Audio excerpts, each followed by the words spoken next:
నమస్కారం,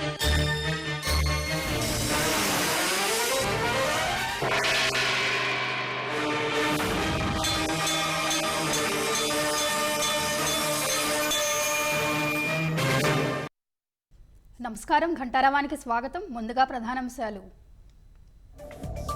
ఎన్డీఏ పక్ష నేతగా నరేంద్ర మోదీ ఏకగ్రీవ ఎన్నిక.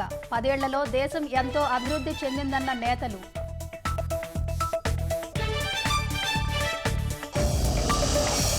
ఖర్గే నివాసంలో ఇండియా కూటమి నేతల సమావేశం. ఎన్నికల ఫలితాలు సహా తదుపరి కార్యాచరణపై చర్చ.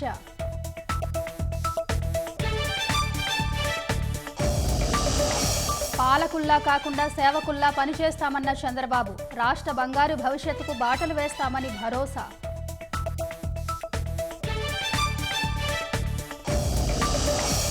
ప్రజలు బలమైన మార్పు కోరుకున్నారన్న పవన్ కళ్యాణ్. అందుకే ప్రతి అభ్యర్థికి భారీ ఆధిక్యం వచ్చిందని వెల్లడి.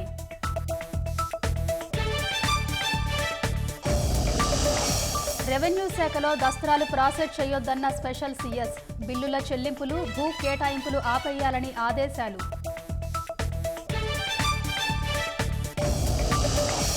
సజ్జల ఆధ్వర్యంలో ఫోన్ ట్యాపింగ్ జరిగిందన్న డొక్క.